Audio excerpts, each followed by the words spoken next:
você é unanimidade, todo mundo te conhece. Você tem essa ideia? Eu tenho uma ideia da popularidade, sim, talvez por causa do meu trabalho de muitos anos. Comecei muito jovem, comecei com 14 anos, e a TV aberta proporciona isso. Muitos donos de televisão resolveram fazer televisão para os amigos e esqueceram o público. Então, não, eu estudo público, eu tenho um público, né? Eu tenho um público que eu sei que ele vai curtir aquele tipo de formato. Eu faço o público popular.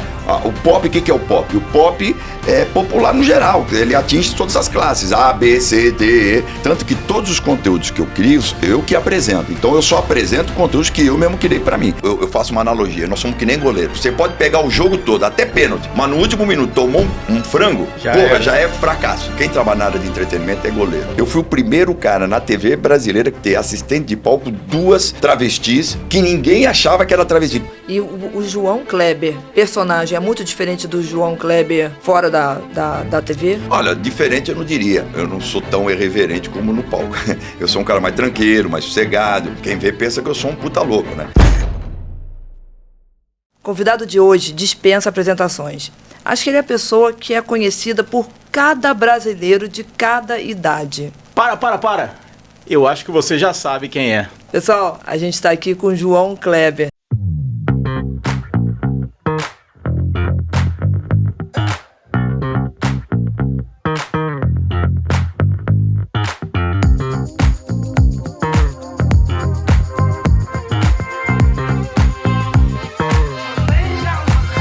João, muito obrigado por estar aqui com a gente hoje. É um prazer estar aqui com você.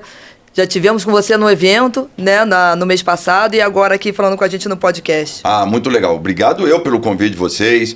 O projeto que vocês fazem, né, é muito legal. O programa é muito legal. Aquele evento que nós fizemos, você reuniu lá pessoas de alto gabarito, desde a área da agência de publicidade, pessoal do streaming, pessoas que palestram em grandes eventos. Foi muito legal. Eu gostei de falar. Lógico, a minha área é mais TV aberta e tal. Hoje já estou no digital, mas toda a minha experiência durante muitos anos e até hoje ainda é da TV aberta, né? Mas foi muito legal. Eu fico muito feliz do convite. Que legal. Obrigada. E, João, vou começar perguntando já uma coisa que todo mundo quer saber, né? Você tem noção de que todo brasileiro te conhece? Porque é diferente de você estar fazendo uma novela, que aí todo mundo que assiste a novela conhece o brasileiro, o ator, ou então um cantor que algumas pessoas são fãs daquele cantor. Você não.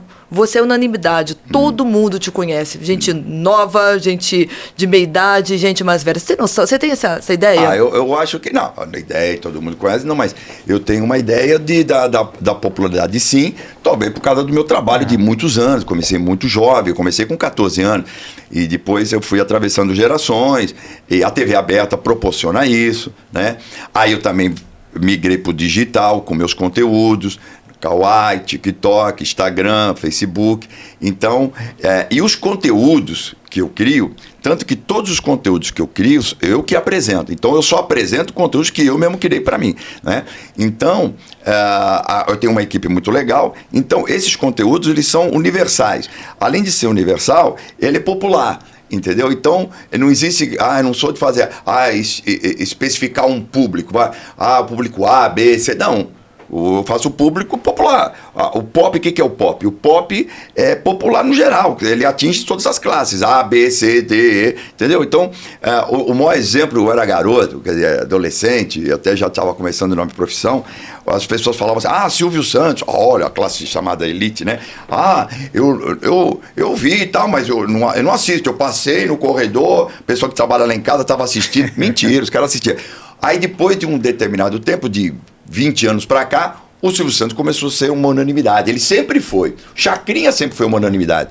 Eu tive esse privilégio de apresentar o programa com o Chacrinha, eu jovem, 27 anos, comandar um programa do lado dele. Quer dizer, então eu acho os ícones da televisão brasileira, grandes gênios da televisão brasileira de comunicação, eu tive a honra de trabalhar. O Chacrinha apresentar o programa com ele. Flávio Cavalcante participar dos programas dele. Silvio Santos participar dos programas dele. Né? Só não participei do programa do Jota Silvestre, mas conheci o Jota Silvestre. Flávio Cavalcante então era um gênio também, dentro da pegada dele. Então, eu acho que respondendo, todos esses anos de trabalho, e como eu sou uma pessoa que entra em todas as classes sociais e todas as gerações, aí dá a popularidade, né? Foi muito legal. pessoal fala muito hoje dessa coisa de marca pessoal, personal branding e tudo mais. Quando você trabalhava, quando você monta um personagem, uma história, que seja, você pensa nisso? É intencional ou não? Intencional. Eu acho o seguinte, talvez eu vou falar uma coisa aqui que pode se tornar polêmica, é o seguinte, muitos donos de televisão resolveram fazer televisão para os amigos e esqueceram o público, né? Então, não, eu estudo público, eu tenho um público, né? Quando eu digo eu tenho um público, que eu falei anteriormente, A, B, C, não importa, eu tenho um público que eu sei que ele vai curtir aquele tipo de formato, né? Então, por exemplo, vamos lá, o teste de fidelidade. Quando o Amilcar, que é uma pessoa que eu tenho uma admiração enorme, o Marcelo, hoje eles não são mais sócios, mas são meus amigos, inclusive meus padrinhos de casamento, então eu tenho uma amizade enorme com os dois. O Amilcar, que me contratou, né, na época, o Amilcar foi me ver no teatro, era humorista, estava fazendo um show no Maxud Plaza, o Amilcar falou, olha, eu vou inaugurar uma televisão, que era a antiga Manchete, vou inaugurar a Rede TV, eu queria que você pertencesse ao meu elenco, para a gente fazer um programa de humor, tal, beleza. Aí eu fui o primeiro contratado da Rede TV, segundo foi a Adriane Galisteu, depois veio a Fernanda Lima e o Xavier, que é o Xavier, que aprende até hoje o jornal da Rede TV. Bom, e aí a TV começou bem simples, numa produtora, nem existia porque a Rede TV não comprou a Manchete, ela não herdou a parte física da Manchete, né? Só o sinal, né? Uma concessão. Então, nós gravávamos numa produtora, sem muito recurso, nós trocávamos de roupa num trailer, pra você ter uma ideia. Eu, a Adriana e a Fernanda Lima. Então, não tinha muita estrutura. E a gente colocou a televisão para funcionar. Aí, em um determinado momento, a Mônica Pimentel, que hoje, a Mônica é uma CEO da Warner, né? Da Warner, não, da HBO, né? É uma CEO de lá. A Mônica dirigiu meu programa, né? E aí a Mônica foi ter filho, né? E aí os donos da TV falaram, você que vai dirigir o programa agora. Eu falei, não temos, vou contratar um dia, você conhece esse programa mais do que ninguém. Então fui fazer o programa. Aí quando a Mônica deixou o programa, a Mônica, num determinado dia lá, ela criou uma pegadinha junto com o menino que trabalha com a gente, o Carlinhos, que era o nosso coordenador. Era uma pegadinha que inclusive ela até chamou a Simone Garuti, né, para fazer a Dona Encrenca. E criou uma pegadinha de um cara traindo, não sei o que, mas foi muito legal, partiu isso da Mônica, né, Pimentel. E aí a Mônica foi ter filho, eu falei, aquela pegadinha deu sucesso, deixa eu preparar essa parada aqui, deixa eu estudar melhor isso aqui. E aí eu comecei a colocar elementos nessa pegadinha, de pegadinha ela começou aos poucos a virar um formato. Aí eu trouxe a mulher para assistir, ou a mulher ou o homem, para assistir no palco o que estava acontecendo no VT, que era a traição, não. Comecei a colocar vários elementos, botar uma mansão. Antigamente a gente fazia uma coisa assim por lanchonete, câmera lá longe, fixa. Não, aí começou a virar uma produção mesmo. Aí virou um formato, quer dizer, para resumir. Aí virou teste, aí teve um nome, teste de fidelidade, aí virou um formato. Quando virou um formato, eu disse para o Amilcar, não dá mais para a gente fazer um programa de humor. Nós temos que fazer um programa de variedade e entretenimento com vários quadros, né? Então, pegadinha, o formato que era o teste de fidelidade. Aí eu criei a Charlotte Pink, que era uma drag queen. Não se fala, era muito polêmico, drag queen, falar de gay naquela... Não, aí eu, hétero, me caracterizei de drag, fiz a Charlotte. Aliás, os primeiros 2 dígitos da Rede TV, todo mundo pensa que é o teste. Não, foi a Charlotte Pink.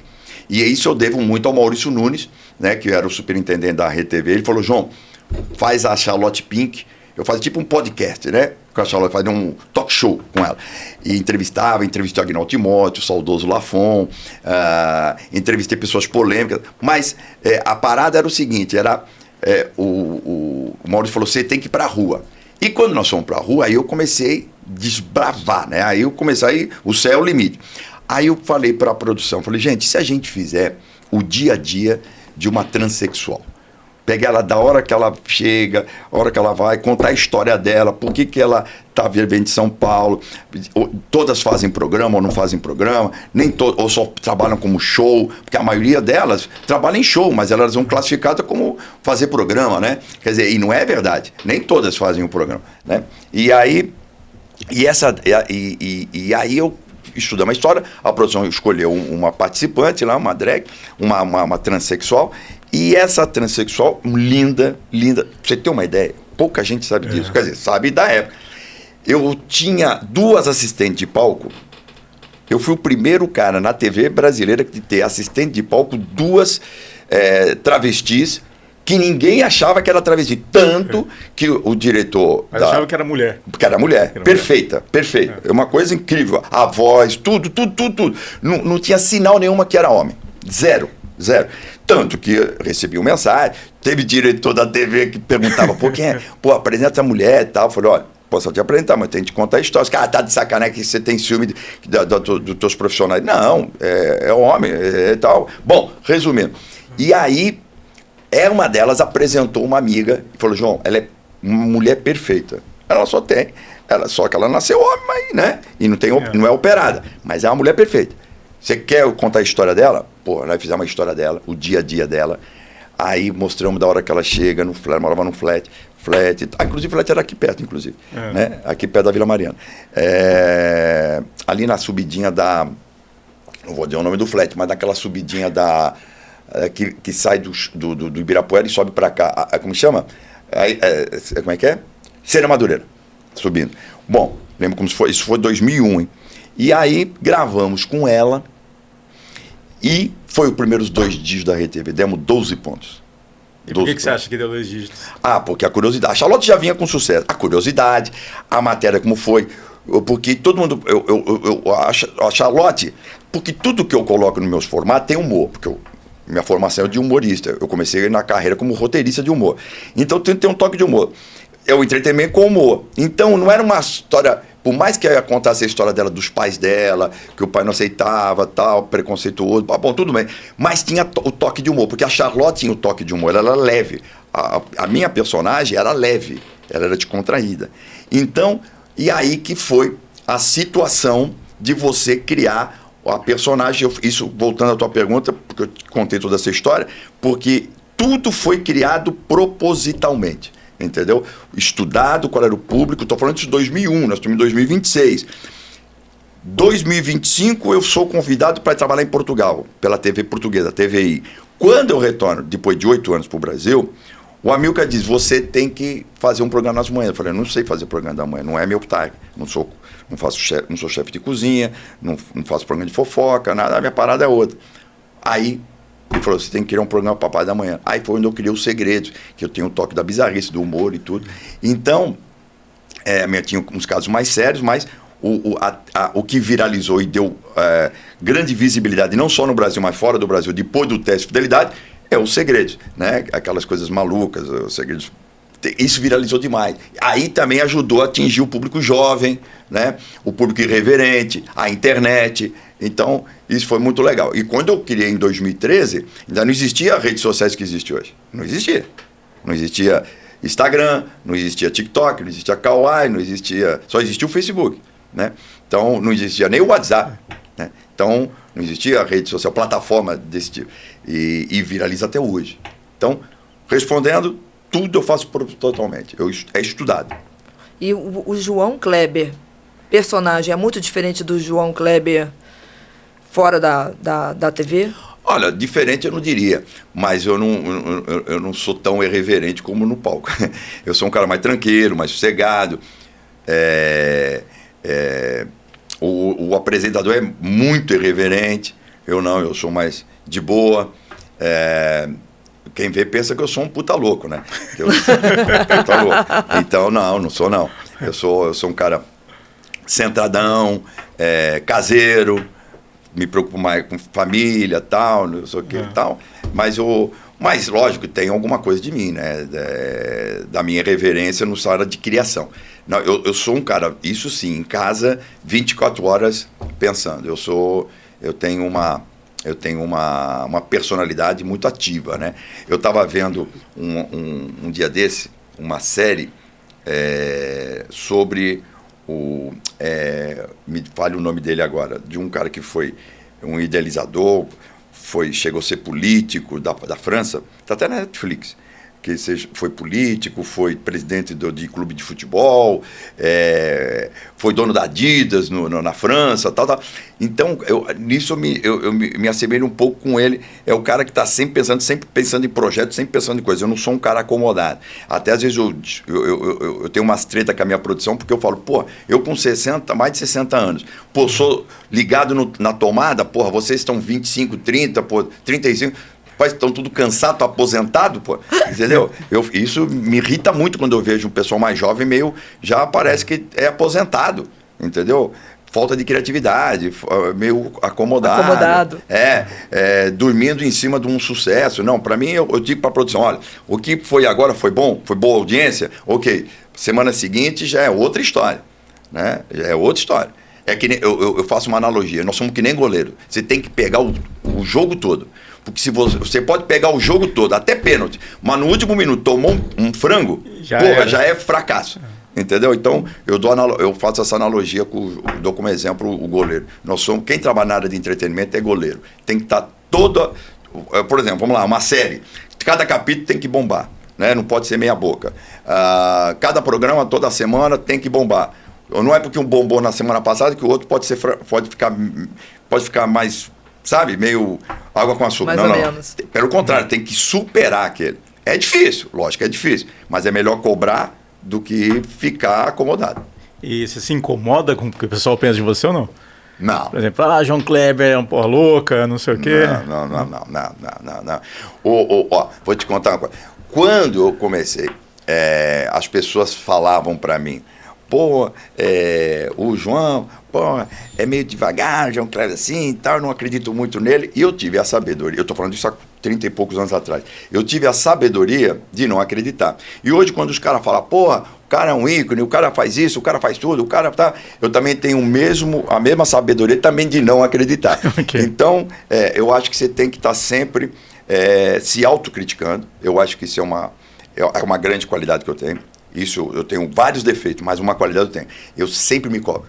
Então, eu sou a minha autocrítica. Eu nem espero os outros criticar. Eu já falo, isso aqui tá uma merda. Isso aqui não tá legal. Entendeu? Não sei como é que eu pude fazer essa coisa aqui. É Yasuo é homem, né? Hã? É Yasuo é homem, porque é pode ser. Ainda bem, né? Ainda bem que nós somos assim, né? Não, mas é melhor ser assim do que... E outra, quando vem uma porrada, você já tá preparado. Então, quando alguém faz uma crítica, faz uma coisa, uma avaliação, hoje já muito menos do que antes, né? Pelo amor de Deus, muito menos. Mas eu sempre tirei de letra. Por exemplo, quando o Teste de Fidelidade ganhou da Globo, quando a Rede TV ganhava da Globo, o meu programa, o TV na TV ganhava da Globo, às segundas-feiras, ganhava do Jornal da Globo e também do programa do Jô, né? Então, saiu na capa da Isto É uma matéria muito legal, que era Davi Golias. Então, o meu programa era o Davi e a Globo Golias, e a gente ganhou, né? Então, mesmo naquela época, eu tive a tranquilidade de não me acomodar tanto que o programa ganhou durante 2 anos seguidos. Eu só parou de ganhar porque eu fui para Portugal. Tanto que o último programa, pode colocar e pesquisar no Ibope, o último programa que eu fiz na Rede TV em 2005, 14 de novembro de 2005, o programa ganhou da Globo. Aí, na semana seguinte, eu já estava em Portugal fazendo o programa, que também foi líder de audiência em Portugal. Entendeu? Então, e voltei para o Brasil, 2013, voltei a fazer o teste de fidelidade no Carnaval e ficamos em primeiro lugar. Tá vendo? Tá vendo? Não sou só eu. Você queria achar, todo mundo acha que sou só eu que sou assim. Não, na verdade, tem que ser, não é, meu? Tem que ser. E assim, eu também concordo com você. Você fez uma coisa que ficou muito legal, eu me sinto da responsabilidade de fazer no mínimo igual no próximo. Senão fica pior. Você sabe que tem uma frase, desculpe te contar para lembrar dessa frase do Chico Anísio, que ele falava para mim assim, até empolgação, a empolgação, a grande problema a empolgação é um erro, né? Você não pode se empolgar, entendeu? A empolgação é um grande erro, né? E o meu pai tinha uma frase que também carrego para a vida, que é muito legal. Que ele dizia assim, se o malandro soubesse quanto é bom ser honesto, ele seria honesto por malandragem. Então, o grande malandro é aquele que é honesto. Então, quando você é honesto consigo mesmo, de se cobrar, você pode estar preparado para qualquer parada, né? Exatamente. Até para derrota.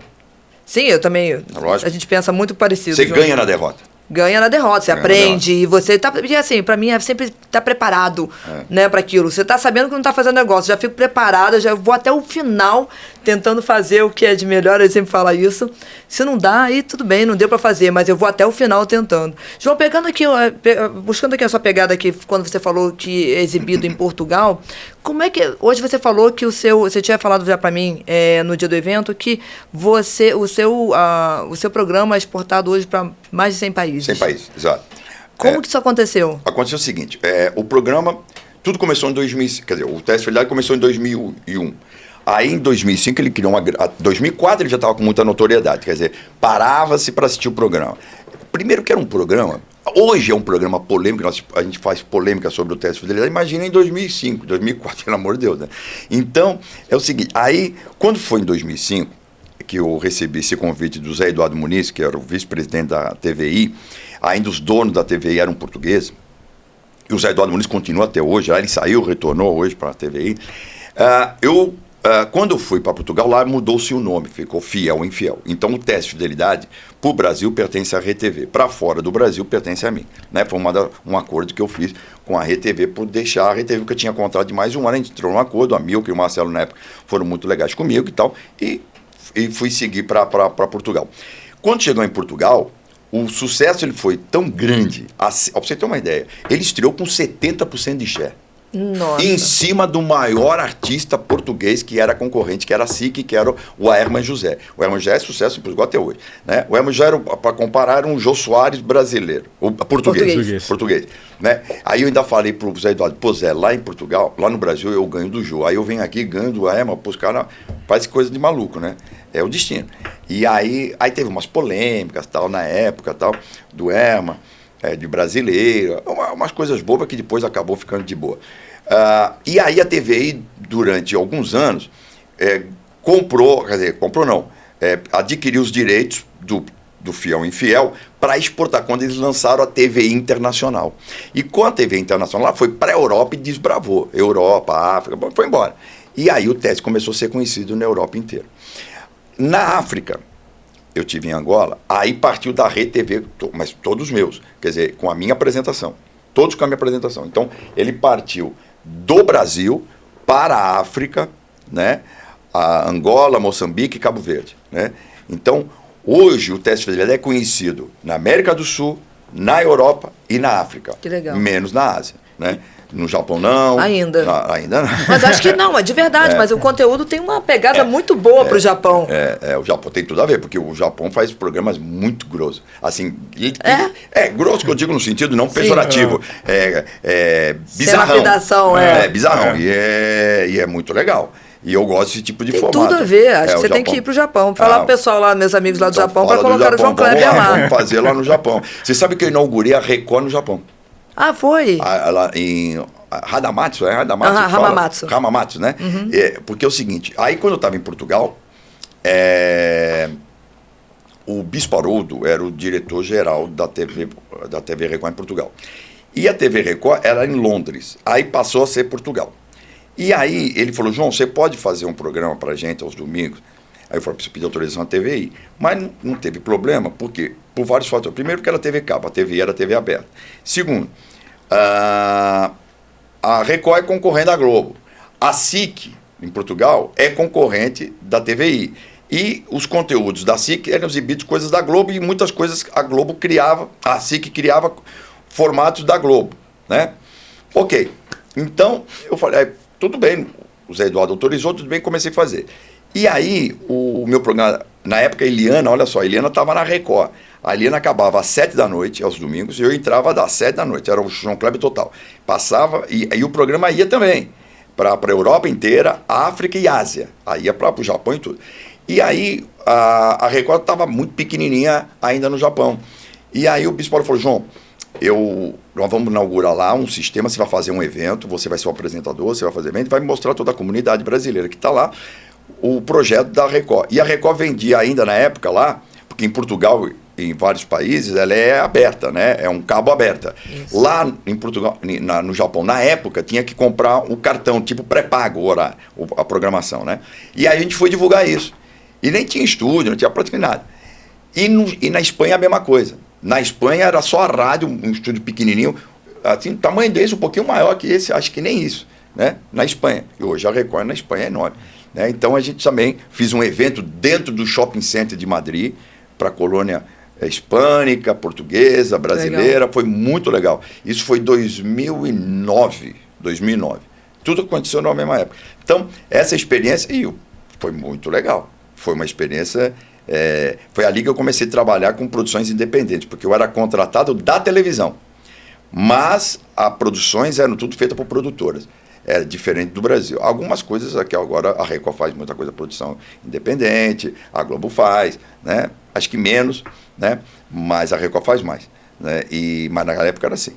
Né? Eu era contratado, mas a produção era feita por uma produtora. Você falou que você gravava todos eles, né? Angola, Portugal, Brasil, era você que gravava? Eu gravava. Na Portugal também. Também. E aí quando você gravava, você tinha que adaptar ou não? Não. Não? Era o mesmo conteúdo? Mesmo conteúdo. Os atores eram o mesmo do Brasil? O mesmo que... Não. Do Brasil, ficava no Brasil. Isso. O que era do Brasil, que ia para... O que o do Brasil exportava, ia direto... na época era fita, hoje já não é mais. Hoje é sistema... Você passa pelo computador, vai direto, né? Tem um link e já vai direto. Mas na época era fita. Eu me lembro que a TVI comprou 10 programas da RTV, os 10 primeiros programas. Eu lembro que o programa foi preparado em fita, só que as fitas do Brasil na época era Betacam, diferente do sistema da Europa. Porra, deu um trabalho, porque o programa ia ter que estrear na sexta-feira e a fita não tinha chegado ainda na quinta.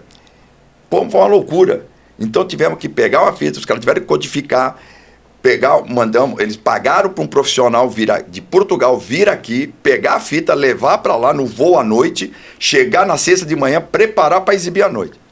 Beleza, quando não tinha internet, né? Não tinha internet, estou falando de 2005. E depois, quando eu fui apresentar lá o programa, você tem uma ideia, era fita, olha o que acontecia. A primeira parte, o programa estava entrando no ar, entrou no ar, a segunda parte do programa estava sendo editada. Você acredita que um dia, olha a cabeça do diretor da TVI, o Zé Eduardo é um gênio. Eu falo que ele era o Boni da TV portuguesa. Ele teve um dia que teve um problema, atrasou a edição da fita. Estou falando fita, hein? Eu estou falando isso em 2005. 2005. Aí ele falou, Zé Eduardo, ligaram para ele, tem um problema, está a editar aqui, então um problema, vai atrasar, não vai entrar a segunda parte do programa não vai entrar, porque os breaks comerciais em Portugal duram 15 minutos, né? 10 minutos, né? Uma coisa incrível. Então, a primeira parte, ele pegou e falou assim, faz o seguinte, reprisa a primeira parte, repete a primeira parte até chegar a segunda parte. Mas o pessoal acabou de ver, repete a primeira parte. Não é que deu o ibope, rapaz? Repetiu a primeira parte. E deu ibope. O pessoal assistiu mesmo assim. Mesmo assim, falou, mas será que eu vou assistir isso aí? Que coisa. Aí chegou a segunda parte entrou direto sem intervalo. Já colou. Entendeu? E deu audiência espetacular. Quer dizer, a cabeça do cara. Ele falou, pô, não vou apresentar a segunda parte? Volta a primeira parte. Tá certo. Ele tinha que ter uma decisão, né? Era de última hora. Mandava, taca a fita de novo. Era fita, né? Era fita. E João, vamos entrar aqui dentro do programa, né? Do teste de fidelidade, que todo mundo tem muita curiosidade. Não sei se você pode falar, mas todos os casos ali são reais? Já disse isso, inclusive, numa entrevista que eu dei pro Flávio Rico. 5% não, é produzido. 95% é real. Por que 5% tem que produzir? Vocês trabalham com comunicação, vocês sabem, você tem que botar o conteúdo no ar. Teve muito processo no início, teve pessoas que não queriam assinar, hoje tem todo um compromisso de assinar, porque você não pode botar a imagem de uma pessoa no ar sem não poder assinar. A pessoa, não adianta a pessoa passar no teste e depois não comparecer no palco. E você não pode, porque uma coisa é você pegar a autorização da pessoa, quando ela cai e a pessoa assina, tal, beleza, mas ela tem que vir ao palco, isso aí é uma outra autorização, aí não vem. Então, nós fazemos entretenimento, sabe? Entretenimento você tem que botar para nós, não posso botar reprise. Então, e tem que ter qualidade. Então, às vezes, olha que coisa maluca, o valendo era melhor do que o produzido. Você tem uma ideia, melhor. E dá uma outra coisa também, teste de fidelidade de fiel dá menos audiência do que o fiel. Do que o infiel. Do infiel? O pessoal quer ver o negócio acontecer. O pessoal quer ver o bicho pegando fogo. Exatamente, você vê, não foi... Os caras destroem casamento, não destroem nada. Não fui eu que inventei a sociedade, pô. Eu simplesmente retrato a sociedade. Né? Então, o teste de fidelidade, ele deu certo porque uma relação de infidelidade ou fidelidade na área do relacionamento, né? Na área da afetividade. Mas vamos imaginar que podia ser teste de fidelidade de tudo. Podia ser teste de fidelidade de amigo, teste de fidelidade de patrão empregado, teste de fidelidade de irmãos, pode ser de tudo. Mas por que ele deu certo o teste de fidelidade? Porque mexe... Primeiro, tem o lado da sensualidade da mulher. Tem o lado da riqueza, que a sedutora ou o sedutor sempre tem um poder aquisitivo melhor. Mansão, casas luxuosas, carrões. Então, isso é uma coisa que eu aprendi lá atrás, até comentei naquele dia na palestra, quando eu fiz o curso, por pouco tempo, na Globo, da Casa de Criação do Dias Gomes, numa das aulas, não era o Dias Gomes que dava a aula, era a equipe dele, mas quando ele ia, e essa é a oportunidade que eu tive de acompanhar uma das aulas dele, ele disse o seguinte, porque era um dos grandes roteiristas, ele e a mulher dele, né? A Janete Claire. Para quem não sabe, o Dias Gomes criou, além de ser escritor, ele criou grandes formatos da televisão, o Bem Amado, as novelas, que só o Bem Amado, quando você fala de sátira política, tudo, o Dias Gomes fez uma sátira política dentro de uma série. Que é uma coisa, o Bem Amado era uma sátira aos coronéis do Nordeste, mas que você podia identificar ele em qualquer personagem de político corrupto, né? Então, estou falando isso nos anos 70, né? Então, 80, 70, né? 70. Então, aí foi muito louco isso. Então, o Dias Gomes disse o seguinte, para você criar um folhetim, folhetim é uma série, uma novela, um folhetim, você tem que ter 4 ingredientes. Tem que ter o vilão, tem que ter o mocinho, tem que ter o drama e o humor. E o teste de fidelidade é isso. Ele tem o vilão, é quem trai, seja homem ou mulher.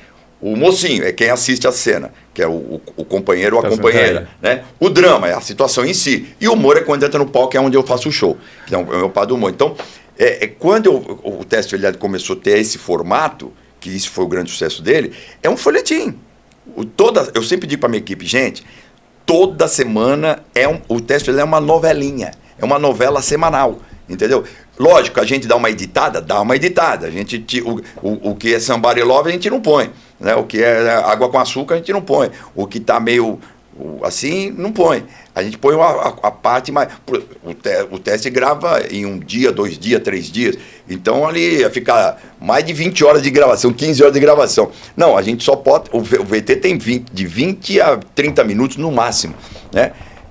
Aquele comportamento da interação. Outra coisa, a interação minha com a participante é fundamental, né? A participante do palco. E outra, a minha interação quando entra no palco é fundamental. É onde eu sou obrigado a fazer o meu lado do show. Eu estava mostrando um vídeo seu para um amigo na Colômbia. E aí, o mais engraçado era que assim, o Kleber participou do evento da Abbott, não sei o quê. Não sei o que, que legal, eu mandei o link pra ele, tá, deu uma olhada lá, e assim, eu falava, então, o cara não parava de assistir. É mesmo? Eu não parava de assistir, porque o show era tanto que o cara falou, cara, isso aqui é muito legal. Peraí, será que traiu, será que não traiu? Porque aí foi onde eu criei o para, né? Para o suspense. Então, essa é a minha obrigação porque todo mundo pensa que é fácil apresentar programa. Apresentar programa, qualquer pode apresentar, né? Todo mundo pode, né? Todo mundo pode apresentar. Depende, se tiver um roteiro, tiver souber falar bem, tiver uma boa voz, apresenta. O problema é conduzir. E aquele formato, você tem que saber conduzir. Por que existe polêmica nos formatos de reality? Com o apresentador, né? Bel mandou bem, o Life mandou bem, os caras, eu acho que o menino manda muito bem, o Tadeu manda muito bem, mas tem as polêmicas. Então, por exemplo, ali... você tem que seguir um roteiro, mas ali tem que ter um pouco da personalidade do comunicador. Eu não digo que eu sou apresentador, eu digo que eu sou um entertainer.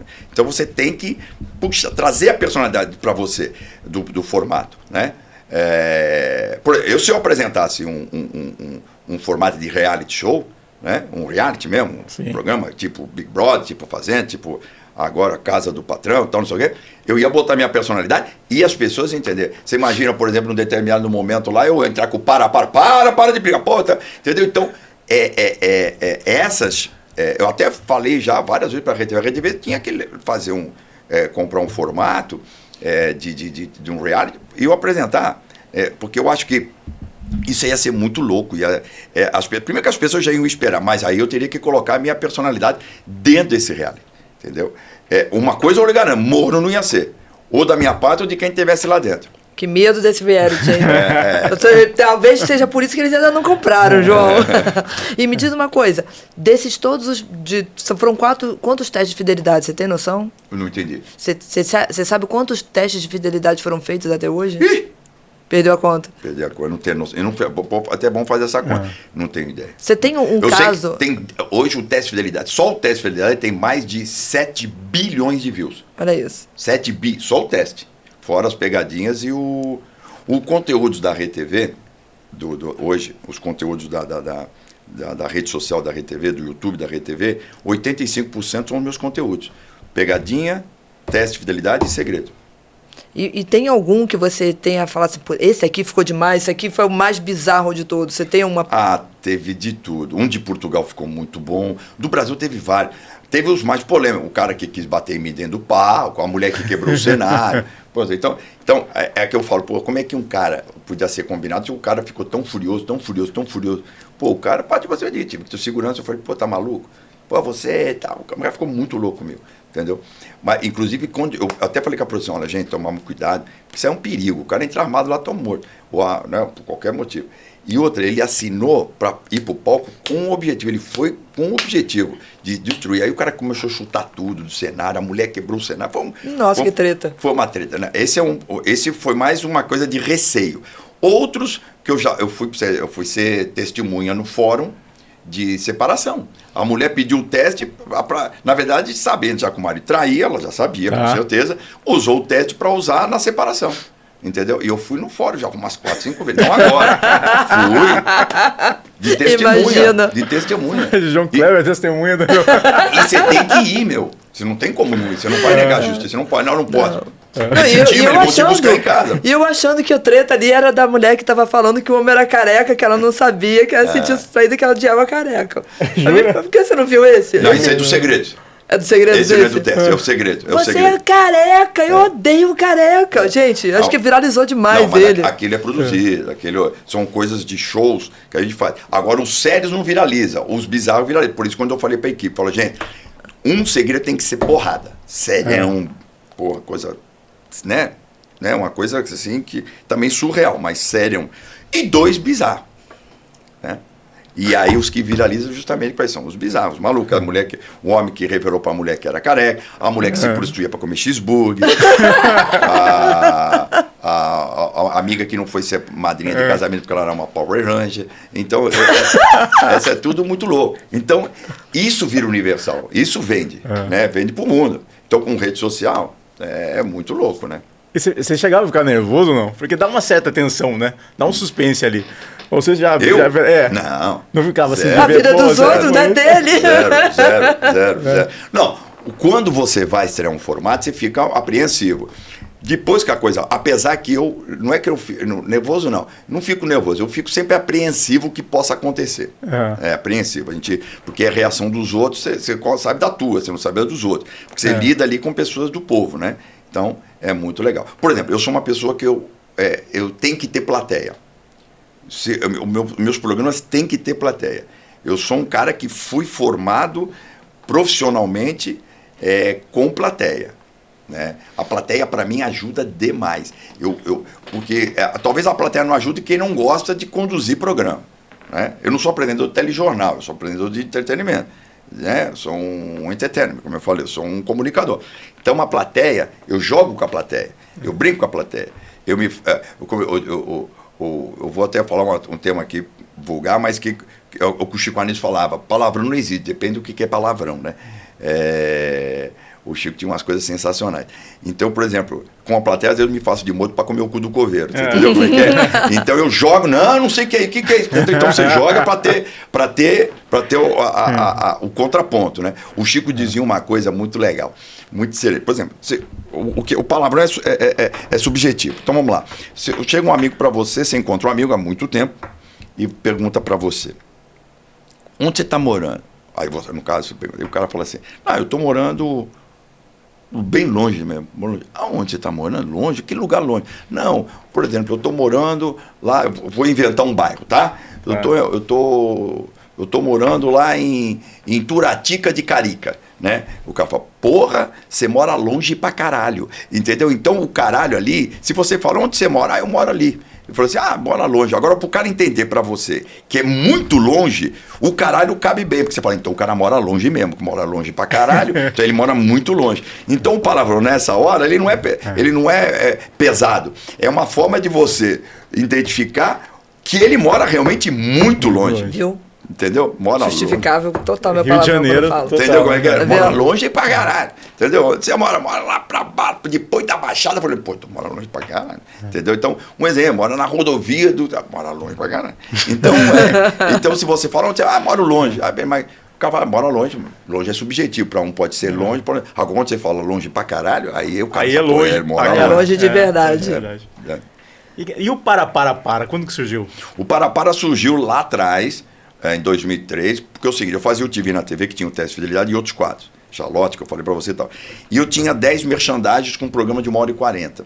Então eu tinha que fazer merchandising, 2 breaks comerciais, às vezes até 3 breaks comerciais, e eu tinha que fazer o suspense, e não perder a audiência. Para não perder a audiência, fazer o suspense, na hora do suspense ali, eu falo, para. Vou dar uma mensagem, já volto. Então, o para foi um bordão, apesar que eu tive uma formação de humor, onde a minha formação era de bordões, né? Os personagens de humor da TV brasileira, da Globo, principalmente, eram todos de bordões, a maioria, né? Então, tinha a piada, finalizava com o bordão. Então, isso era uma orientação. Então, tudo na vida tem um porquê, em cada profissão, né? Por exemplo, vamos fazer uma analogia com um advogado, né? Então, o rapaz faz a faculdade, a Universidade de Direito. Então, ele, nos últimos 2 anos, ele pode fazer estágio, né? Ele faz um estágio no escritório de Direito. Então, vamos lá, para mim.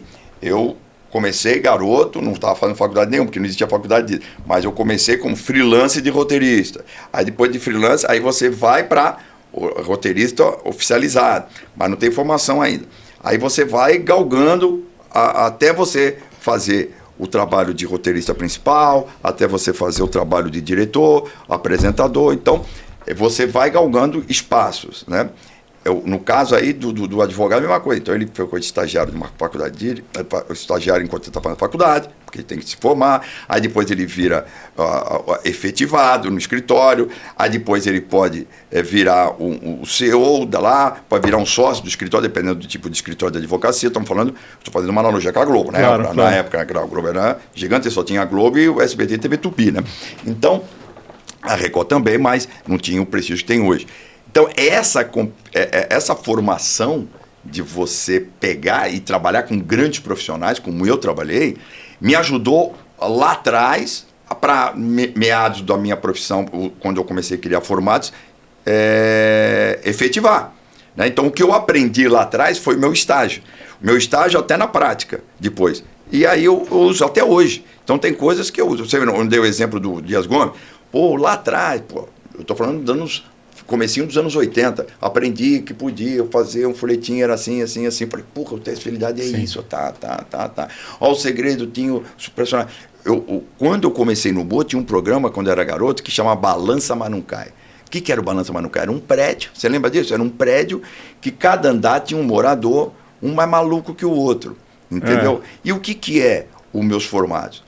Os segredos, por exemplo, são pessoas, o vizinho vai revelar um segredo para a vizinha, o amigo vai revelar para o amigo, a mãe para o filho. Então, é como se tivesse um condomínio, um apartamento, um edifício de condomínio, que cada um tem uma personalidade e uma maluquice diferente da outra. O meu programa é um Balança Mas Não Cai. Entendeu? O segredo é um Balança Mas Não Cai. Que até o Silvio Santos também, no programa dele, no programa do Silvio, no final, ele também estava fazendo, visualmente falando, né?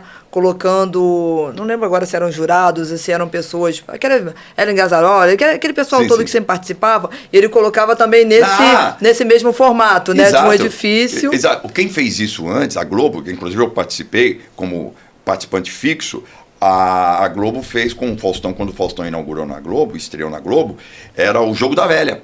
É verdade. O Jogo da Velha era Dercy Gonçalves, Lúcio Mauro, eu, Denis Carvalho e uma atriz sempre da Globo, né? Que fixo era só nós. E aí tinha a pessoa que fazia o jogo e tal. Então, e era perguntas e respostas e tal, mais ou menos isso. Entendeu?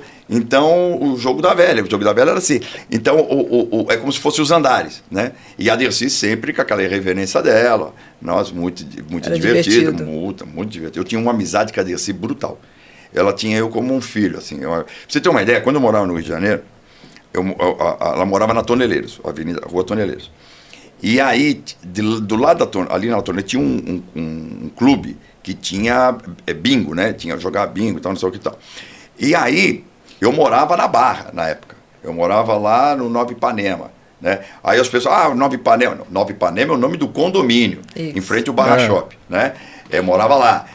Aí, uma vez eu dei uma entrevista, o cara falou, o cara morava no Rio de Janeiro, nem sabia onde morava, falou que morava na Barra, o condomínio Nova Ipanema. Ipanema é Ipanema.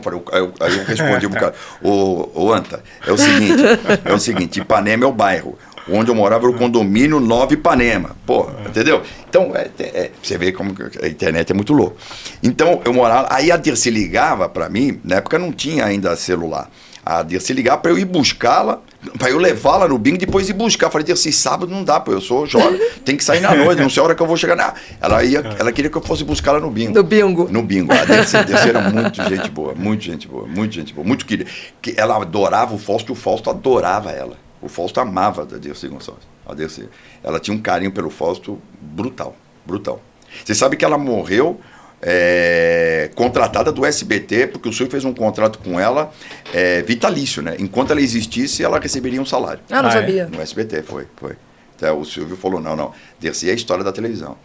E quem levou o que me disseram, não sei se é verdade, que quem levou o Boni para a TV Globo foi a Dercy. Não sei se é verdade. Nunca perguntei isso pro Boni. Ô, João, tem muita gente que te imita por aí. Você vê muita imitação na televisão, assim, pessoal com para.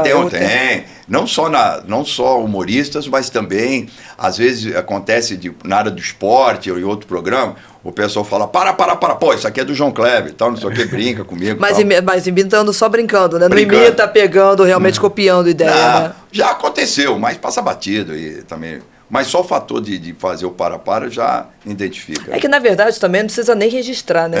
Não tem outra pessoa fazendo para, não tem nem graça. Pode fazer qualquer um tentar, que não é a mesma coisa. Eu vi agora, recentemente, um comercial muito louco da Nissan, fazendo teste de fidelidade do carro, né? Aí eu peguei e falei, aí eu mandei um comunicado para os caras, falei assim, vocês perderam uma grande oportunidade de fazer o verdadeiro teste de fidelidade. Claro. Eu devia ter oferecido na época para concorrência. Eu deveria ter. Não, ia ser muito show. Você imagina, a Nissan faz o carro. Teste de fidelidade do consumidor, papapá. Aí a concorrência, dando R$500, não sei o que assim. Tá? Como falta também um pouco de criatividade do pessoal da área de publicidade também, se ligar, né? A Nissan fez um comercial do teste de fidelidade, mas o João Kleber não tá, vamos chamar. Eu que, né? Né? Mas minha cabecinha de comercial tá ali sempre. Eu pegaria, não vou dizer que marca, mas pegaria a concorrência, porque na campanha da Nissan, cara, eu dou R$500 para você, se você provar que é fiel até... Aí, imagina, fazer um comercial para concorrente, aí a pessoa vai comprar o carro... já tal, fica a dica. Aí vai fazer um comercial tal, vai comprar um carro na concessionária tal, isso aqui, papapá, ele olha, tudo bem. Você, o vendedor, né? Falou, olha, o que está acontecendo? Você está querendo um carro? Estou vendo um carro, mas qual é a proposta que o senhor me dá? Te dou isso. Não, mas tem uma lá que está me dando R$500 para eu ser fiel a ela. Aí eu falei assim, peraí, aí é onde eu entro, para. Meu amigo, você quer fazer teste de fidelidade? Então faça comigo, porque é o seguinte, dá aqui os seus 500, dou 1.000 e pega os 500 outros e joga fora.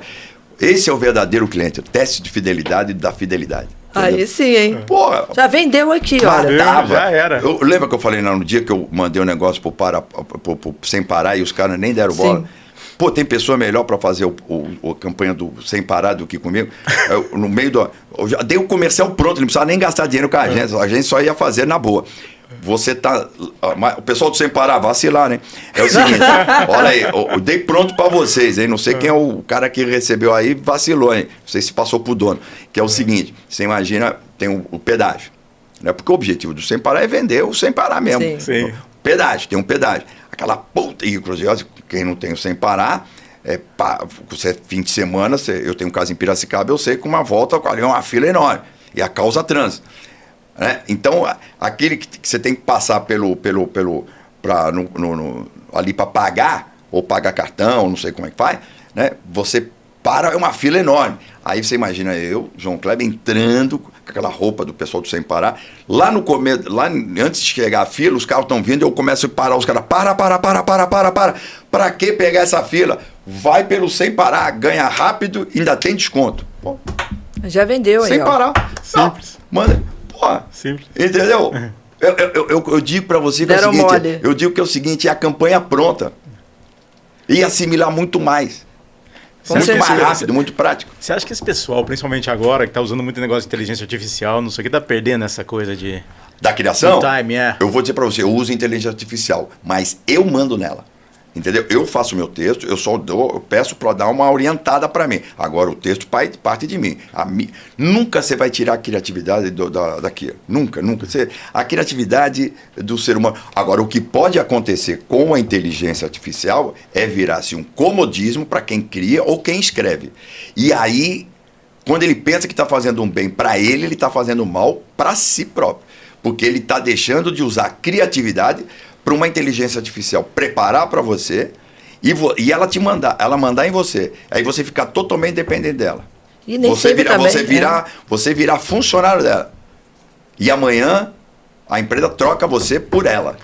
E nem sempre o resultado é tão legal assim. Lógico né? que não, lógico que não. Por exemplo, tudo que eu falei para você agora, eu criei esse negócio. Aí eu chego para a inteligência artificial, eu já criei. Depois que eu criei, eu chego, vai lá, me ajuda aqui, nisso.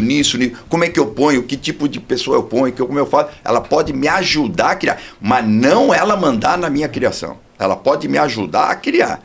Ela pode me ajudar, por exemplo, a trazer uma logística para aquilo, um cenário para aquilo, uma situação, se eu aprovo ou não, se eu acho legal ou não. Entendeu? Então, eu sou uma pessoa que, se você chegar para mim e falar assim, João, cria um negócio assim para... um produto tal. Você me dá um dia, eu crio para você, na boa. Se a pessoa vai gostar, é outro problema. Mas que eu crio.